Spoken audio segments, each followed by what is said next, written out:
Record everything, I hope. But we will overcome. Anyway, welcome to Murphysboro, Acclimate School. This is the Town Hall and Senate Bill 1. Today was kind of a monumental day for us. I should have received a check from the comptrollers for about $400,000. Our first general state aid payment should have come from Illinois today. It did not. That's around $400,000 for us. You get 2 a month, 22 payments, $800,000 this month I'm going to not get in revenue. As you can probably do the math in your head, it's not long until you can run out of money. We are looking, Murphysboro is, at October, November, if they don't get us a funding formula change. The fact of the matter is we've got an evidence-based model that would be extremely beneficial to us. It is a good bill. The veto of the bill did occur. It's more than the Chicago pension bailout, and that's what we're here to talk about tonight. I'm going to introduce Shelley Cloverhill. She's going to speak next, and then Nathaniel Wilson, and then Brent Clark, who is going to do the presentation for us this evening.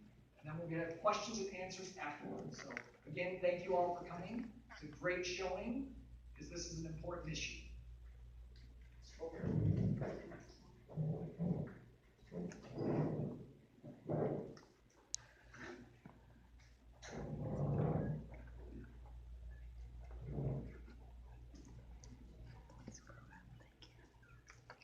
Thank you, Mr. Grode.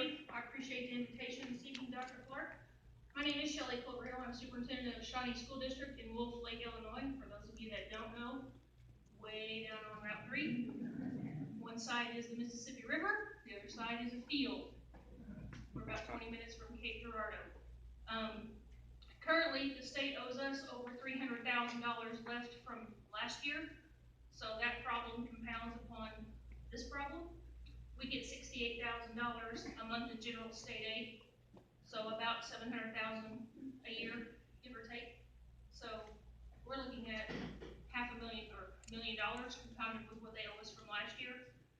This is not counting the hold harmless provision. We are a very small school.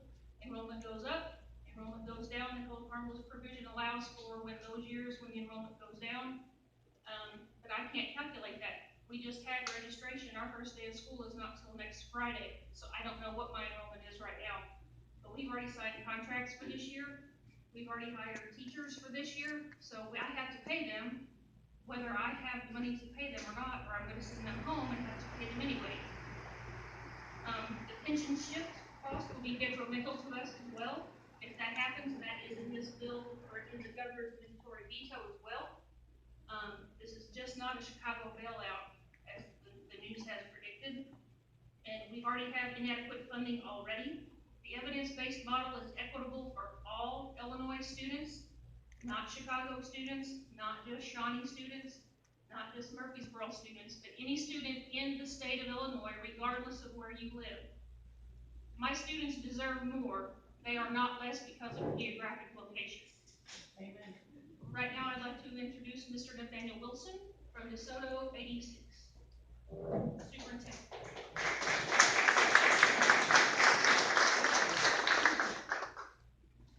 Well said, Shelley. Again, Nathaniel Wilson from DeSoto 86, kind of a neighbor here to Murphysboro.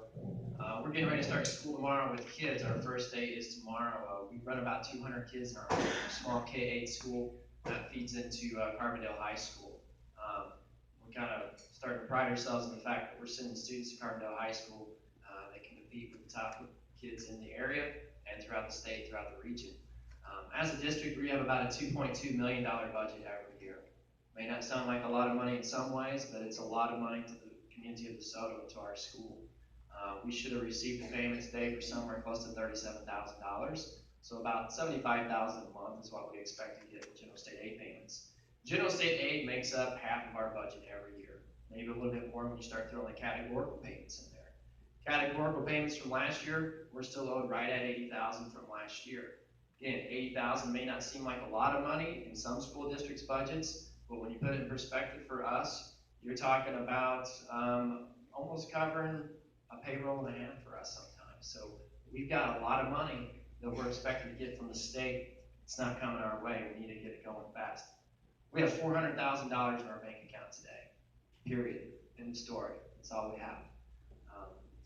We don't have taxes coming in yet. Anticipating local taxes, I hope by early October.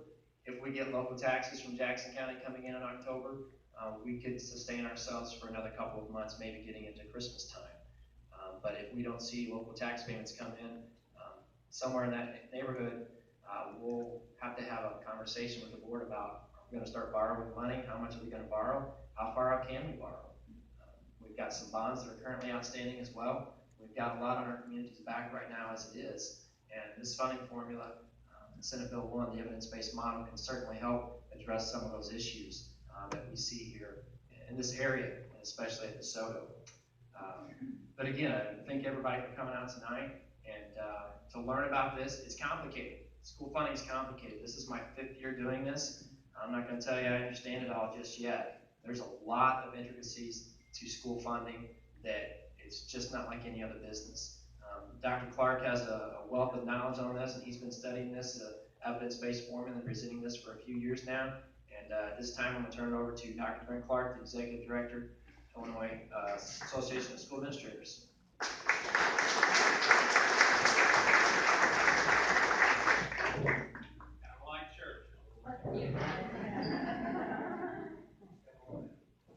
Okay, we're going to go through this as reasonably at a reasonable speed.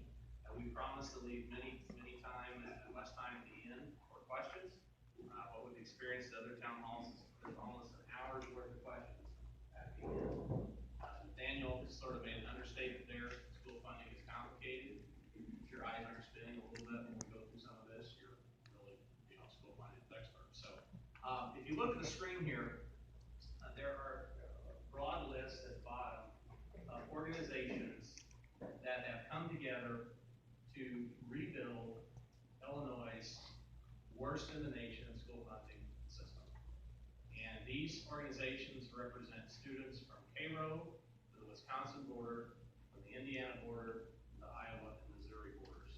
This is a broad and deep coalition. I always threaten legislators that I've got members in every community and every county. So we can light you up on moments notice, just like that.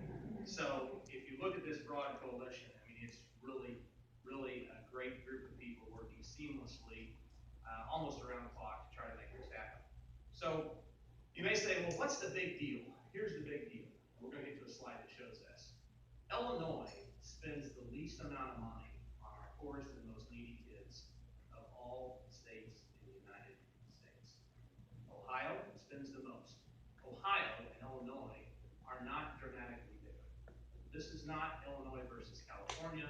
This is not Illinois versus the East Coast. This is Illinois, the center of the Midwest, with a formula that punishes our poorest and neediest kids.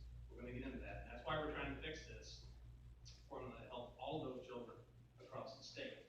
So here's some highlights, and we'll dig deeper as we go through tonight. SB1 ties school funding to evidence-based practices. These are research-based issues that have proven over time to be successful and have a return on investment.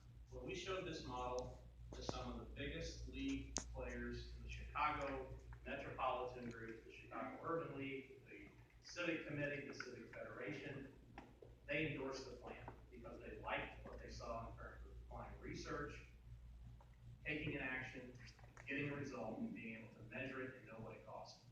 Based on research, there's this plan, the evidence-based model, sets an adequacy target for every student in every school.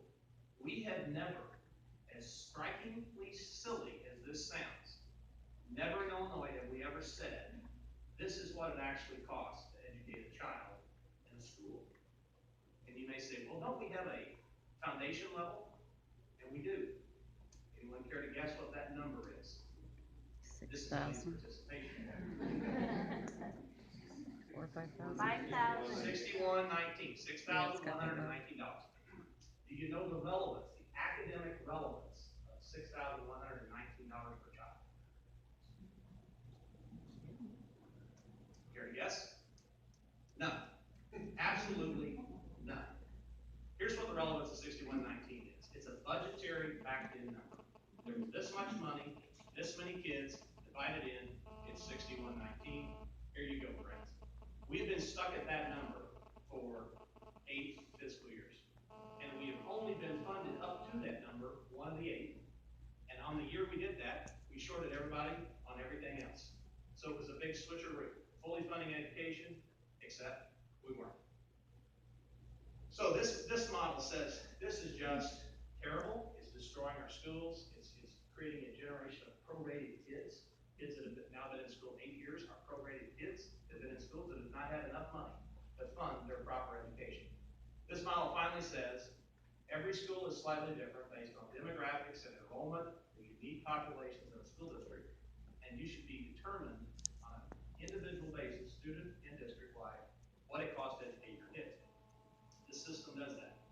Also, the third point here is the new dollars, new state appropriation dollars. 99% of those new dollars go to the neediest kids. 1% goes to those kids that really don't need much more. You might say, well, why don't we just give it all? Well, there's some taxation policy issues there that if you're paying a lot of money in, you ought to get a little something. Interestingly enough, the people that have the most pay a lot in. And out of this system, they get very little, but they get a little something. We'll get to that too. SB1 treats Chicago, students in Chicago with parity, every other system in the state. I know that's the outcry across the state. That's where we get everybody juiced up, that it's us against them. We're gonna cover that tonight. No district loses money. We've seen 3 years of trying to do a different model that other people have tried to do that said we're gonna take from this one and give to that one. It just will not work. It's not a public policy that is successful. This does not do that. This says every state keeps at least what they have, and new money goes to the neediest kids first. So nobody loses money. We call that no red numbers. And this provides a long-term fix. We've never had a way to sort of move schools forward and then stair-step them up without letting them slide backwards. This moves them forward and closes the gap behind and keeps it close to prevent the deterioration of money going back. So, SB1 aligns with the following core principles. It recognizes individual student needs, it accounts for differences in local resources, recognizing that some school districts can generate 90% of what they need locally based off of taxes, and only need a little bit from the state. Other school districts may only be able to generate 20 or 30% of what they need and rely heavily on the state of Illinois to subsidize the amount of money coming into their schools. Number 3, closes funding gaps and keeps them closed. We'll get into that, how we close the gap and we increase the base funding minimum every year we march into this over time. 4th, provides a stable, sustainable system that gives all districts adequacy over time, remembering that every district, every student in every district has its own unique adequacy target. This marches people toward adequacy once and for all. And 5th, no district loses numbers. Those are the core principles that the entire model is built around. Here are the 4 major components. So people that hear this go, boy, school funding is really confusing. Here's how it starts.